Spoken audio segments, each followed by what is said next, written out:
Chapter 10. Get It Off by Heart. Because Babe had now saved the flock, not only from rustlers but also from the warriors, the Hoggets could not do too much for him. Because he was a pig, though Farmer Hoggett increasingly found himself thinking of pig as dog and fed him accordingly, they gave him unlimited supplies of what they supposed he could not have too much of, namely food. Because he was strong-minded and revelled in his newfound speed, he ate sparingly of it. Because there was always a lot left over, Fly became fat, and the chickens chubby and the ducks dumpy, and the very rats and mice rolled happily about the stables with stomachs full to bursting. Mrs. Hoggett even took to calling Babe to the back door to feed him some titbit or other that she thought he might particularly fancy.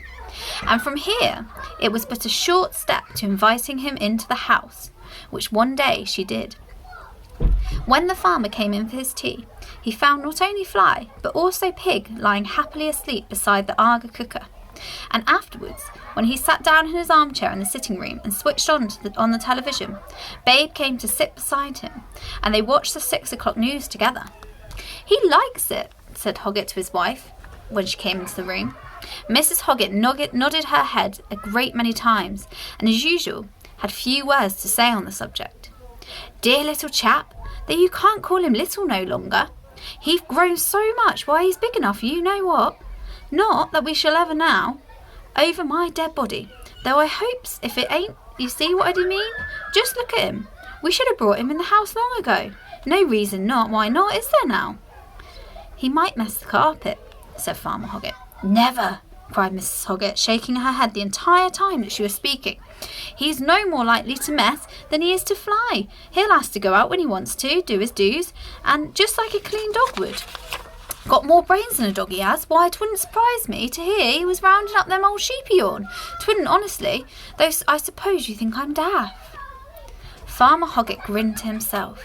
He did not tell his wife what she had never yet noticed, that all of the work on the farm was now done by the sheep pig, and he had no intention of telling her of the final part of his plan, which was nothing less than to enter Pig in the sternest of all tests, the grand challenged sheepdog trials, open to all corners. Never in his working life had he owned an animal good enough to compete in these trials. Now, at last he had one, and he was not going to be stopped from realising his ambition by the fact that it was actually a pig. In a couple of weeks they would be competing against the best sheepdogs in the country, would be appearing in fact on that very television screen they were now watching. "No, you're not daft," he said. "But you won't half get a surprise when you sit here and watch it," he thought, "and so will a lot of other folks."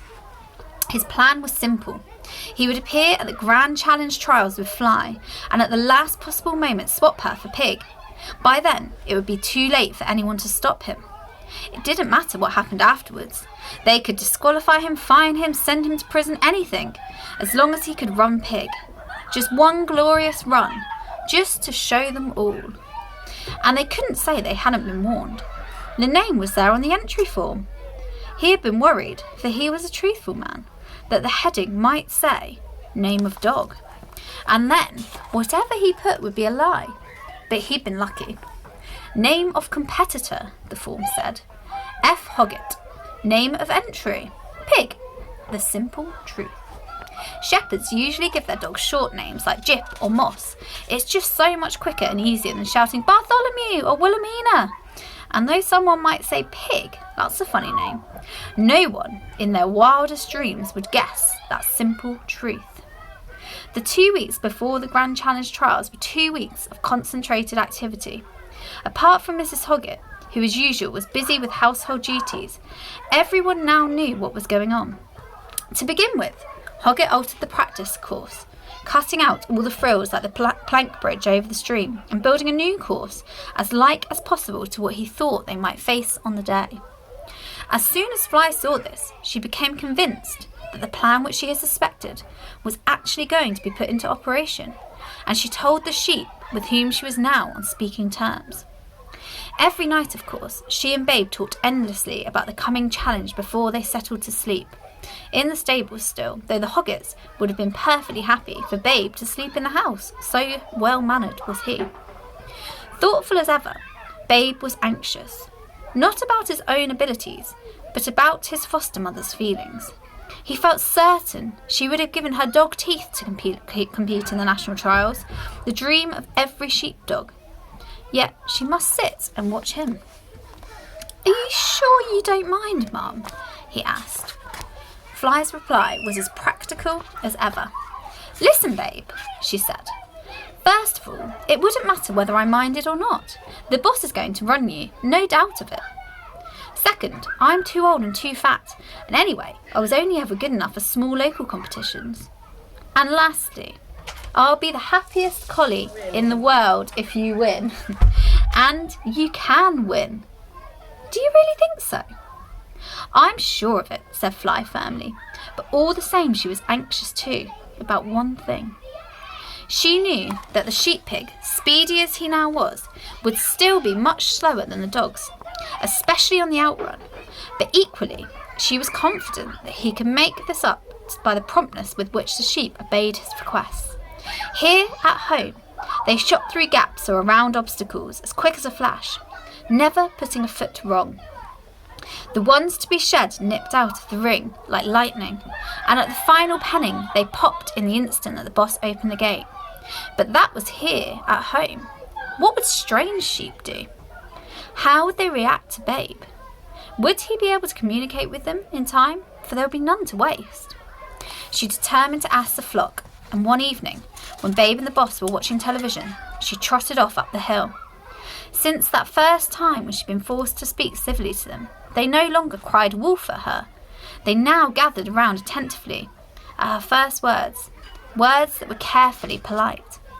"Good evening," said Fly. "I wonder if you could be kind enough to help me. I've a little problem." And she explained it, speaking slowly and carefully. "For sheep are stupid," she said to herself. "Nobody will ever persuade me otherwise." "You see what I mean?" she finished. "There'll be these strange sheep, and I'm sure they'll do what he tells them. Ask them, I mean. Eventually. But it'll all take time explaining things. The last creature they'll be expecting to see is a pig, and they might just bolt at the sight of him before he even gets a chance to speak to them." "Password," said several voices. "What do you mean?" Fly said. "Password, password, password," said many voices now, speaking slowly and carefully. "For wolves are stupid," they said to themselves. "Nobody will ever persuade us otherwise." "What's our babe got to do?" said one. "What our babe's got to do," said one, "is to learn what all of us learned when we were little lambs." "'Tis a saying, see," said another, "as lambs do learn at their mother's hocks. And then, wherever we do go, to market or to another farm, we won't never come to no harm, so long as we do say the password. And if our babe do say it today, why then, they won't never run away." Fly felt her patience slipping, but she controlled herself, knowing how important this information could be. "Please," she said quietly, "please will you tell me the password?" For a long moment the flock stood silent, the only movement a turning of heads as they looked at one another. Fly could sense that they were nerving themselves to tell this age-old secret, to give away, to a wolf of all things, this treasured countersign. Then, "'Tis for Babe," someone says. "'Tis for his sake." "Ah," they all said softly, "ah." And then, with one voice, they began to intone. "I may be ewe, I may be ram, I may be mutton, may be lamb, but on the hoof or on the hook, I ain't so stupid as I look." Then, by general consent, they began to move away, grazing as they went. "Is that it?" called Fly after them. "Is that the password?" And the murmur came back, "Ah!" "But what does it all mean, Mum?" said Babe that night when she told him. "All that stuff about 'I may be you' and other words I don't understand. It doesn't make sense to me." "That doesn't matter, dear," said Fly. "You just get it off by heart. It may make all of the difference on the day."